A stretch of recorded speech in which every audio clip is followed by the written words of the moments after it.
2025 pre-sentence investigation report, as well as the sentencing memorandum filed by the defendant on May 29th of 2025, as well as all of the letters that have been submitted. And it's the court's been saying this is no recommendation except the state has been the right to argue facts and circumstances. Yes, sir. And is there going to be a victim speaker with you? There is Aaron Goodwin here. He's just in the anteroom. He's coming in right now, so we're going to ask that he speak last for the statute. Go ahead. Thank you, Your Honor. As I kind of spoke to opposing counsel, I even spoke to Aaron about it. One of the reasons we're not making a recommendation as to sentencing is we kind of acknowledge that, look, this is someone who doesn't have a record, right? Who's never kind of done anything like this before. But the concern I've always had is when you look at the facts of the case, they are serious. This is not a situation where maybe an unhappy wife simply kind of made a fleeting text that said, "Oh, like I can't stand my marriage. Like I wish he was just gone," or something along those lines. It was far more than that. The concerns that I have about the case are when Mr. Amato's phone is seized and they look into it, what you can see is on October 2nd of 2024, there is a text exchange between Ms. Goodwin and Mr. Amato, who is a convicted murderer out of Florida, where they are expressing their love for one another.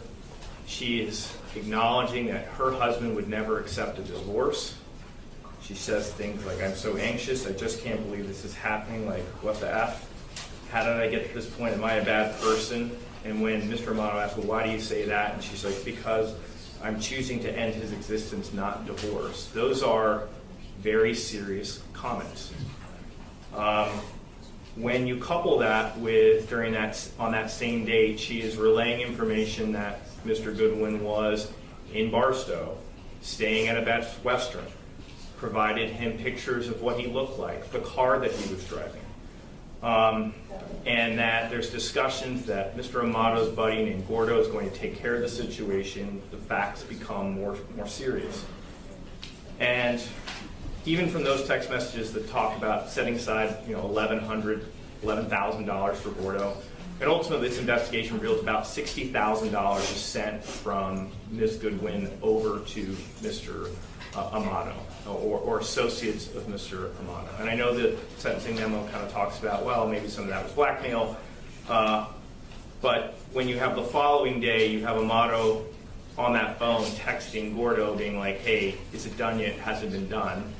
All of that's very serious. And the one thing I didn't see in that report was simply, at no point does Ms. Goodwin ever try to claw it back. At no point does she say something like, "You know what, I was just kidding, I don't really want to go through." Like, you don't ever see anything along those lines. And that really is ultimately the concern for the state about the seriousness of it. And so look, whatever you think is appropriate is certainly appropriate. I just think at the end of the day, we don't see these solicitations very often. Like, I handle murders, we don't really get solicitation cases that often. But there's a lot of there.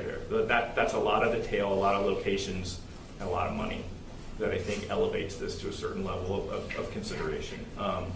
Lastly, I'm just going to say, look, I'm not going to speak for Aaron. I think Aaron is going to share with you how this has really impacted him, and I don't think I can do that justice, but I will submit it to the discretion of the court. Your Honor, and I'd just like to comment briefly on the facts. I know we wrote a longer sentencing memo, and I appreciate your patience because I know you read it.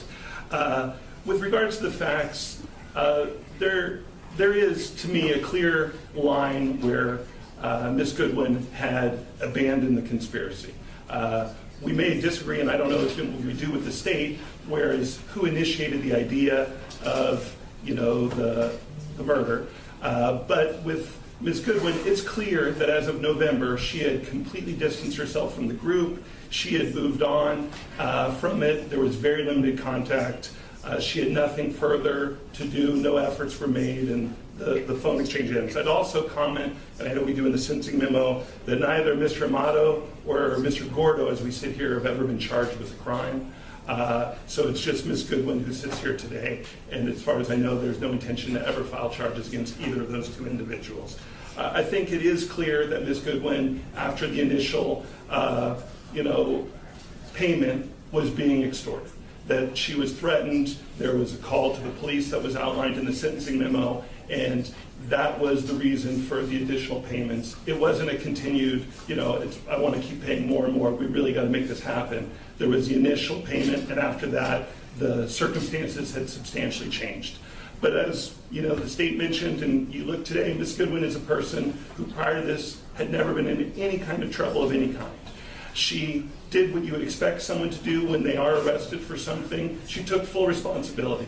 As I think we're 92 days from the day she was arrested to the day we're before Your Honor, which on a case like that, I would submit is very fast, and that's because Ms. Goodwin said, I don't want to make this any tougher for Mr. Goodwin. I want to take responsibility. I know what I did was wrong. Again, as we sit here, you can see the back row. That's Ms. Goodwin's family, some friends as well. She's got tremendous family support. They love her. They would have gladly, this was not an unreasonable bail that could never be posted. She recognized that there should be some punishment element to this as well. So she sat in custody for 92 days when the family would have gladly posted a bond to get her out of custody, but she wanted to come before the court and let everyone here know that she understands there are consequences for her action.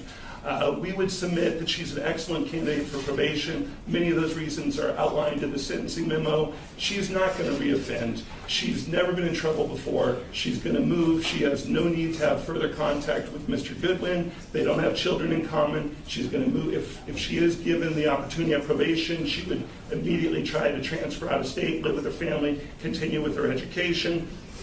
We talked in the sentencing memo about her physical health. She has very serious health issues. She's not going to be able to get the proper treatment while she is in custody. It's very painful. She lives her whole life in pain. She has one of the most painful illnesses you can have. If Your Honor felt that she did need a little bit more, we don't think 92 days has gotten her attention. She's never going to be in front of Your Honor for any kind of violation. She's never going to have any further problems. We, of course, would understand there would be stringent conditions. She has no contact with Mr. Goodman, and she has no need to ever have contact with them. We would just ask the court to give her one opportunity at probation for someone who's lived the life that she's lived, has one terrible mistake, but that's the only mistake she's made, and that she immediately tried to take full responsibility for it. Before she was arrested, she had clearly abandoned any efforts to be part of that conspiracy, and we think she's worthy of probation, and I'd like to have her say a few words as well.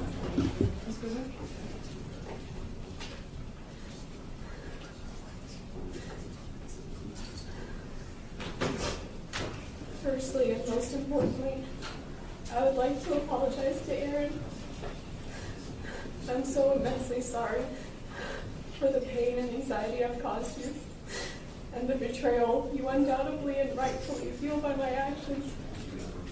I need you to know that I will always hold love for you. I genuinely pray you find your joy and peace again, and I will bow out of your life forever to hopefully ease that process. I'm sorry I broke us, and I am consumed with regret every day. My absolute promise to you is that you will never see or hear from me. I intend to leave the state of Nevada, and you and anyone else will never be in danger of me ever again. Secondly, I'd like to apologize to my parents. My actions are not a reflection of how you raised me with unwavering love and support, and I know I'm better than this. Next, I'd like to apologize to the court. I recognize and understand my stupidity, the terrible nature of my crime against Aaron, my regrettable choices, and monumental lapse in judgment. This is my rock bottom, and I'll never forgive myself. Prior to my arrest, I was taking steps toward mending my marriage and correcting my mistakes that led me here. Now, having spent 92 days in jail, I've had plenty of time to reflect on my foolishness, and I'm that much more committed to never getting in trouble again and doing better in every aspect of my life, especially with my mental health. I am truly ashamed, embarrassed, and disappointed with myself, and am deeply and sincerely remorseful for my actions. This is not a reflection of who I am, nor the person I want to be. Yes, state will call Aaron Goodwin.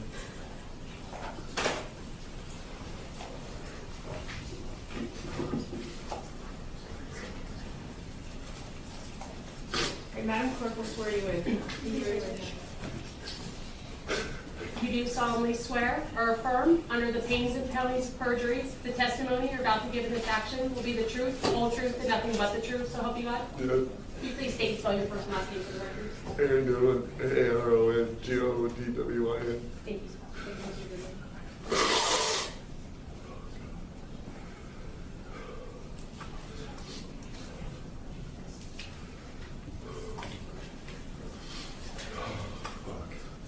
Sorry. Your Honor, for 7 years I thought I was in the most loving relationship and marriage with my best friend. Someone who I trusted whole heart and laughed with every day. Someone who made me feel like I was like I was her one and only. I was loyal to her and did whatever I could to make her happy. I thought we were something very special, and so did everyone else. After finding out she was cheating on me in September of last year with multiple men, including the man going by the name Vincent, who turned out to be Grant Amato, I gave her the option of divorce where we could try to work it out because I love her so much.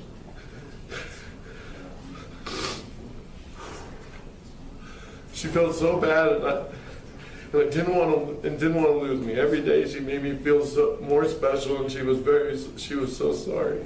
At least that's what she told me. Now discovering she put a hit out to kill me more than once. Got blackmailed and spent almost all our savings to keep it quiet. And fell more in love with Amato.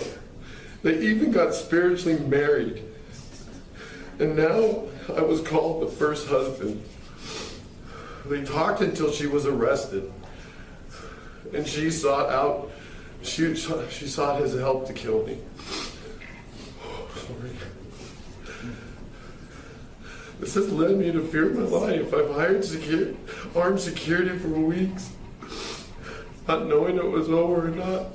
Always looking over my shoulder and having to go through therapy and even trying to understand any of it. It's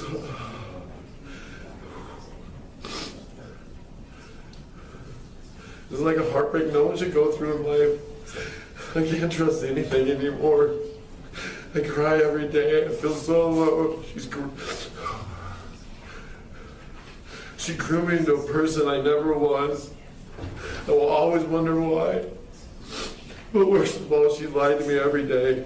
I didn't know about any of the murder plot, the hitman, or the blackmail until the detectives told me after she was arrested. Now behind bars, she's trying to manipulate through lawyers and trying to silence me and not come here today. So I wouldn't be standing here. In honor, Your Honor, this person over here, I don't know at all. Not one bit. The fact that this person did all this to me with no worry, no care, or love in her heart for me. I will never feel safe or be the same because of what she did. Especially when she gets out one day. She claims she's remorseful now that she's been caught. But there at no time before did she ever try to stop this from happening. She tried to have me killed. She gave my location to people. Truly believed we were trying. I truly believe with people she truly believed were going to harm me. She even asked for the updates on the murder. And this was all when I was just her loving husband, I thought. Whether she got minimum or maximum time, I still won't feel safe whenever she's released. I feel like this deserves prison time. I don't know. So I just leave it in your hands, Your Honor. Thank you. Yeah, thank you.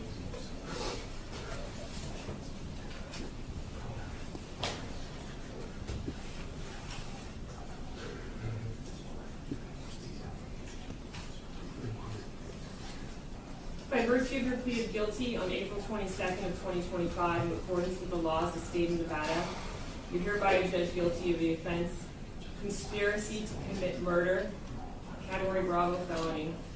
In addition to the $25 administrative assessment fee, $150 DNA testing fee to include testing for genetic markers, and $3 administrative assessment fee, the court does now sentence you to a minimum term of 36 months and a maximum term of 90 months in the Nevada Department of Corrections. What is the credit for time served? 92 days, Your Honor. 92 days credit for time served. Thank you. And all remaining counsel, please. Have a great day. Is anyone else ready?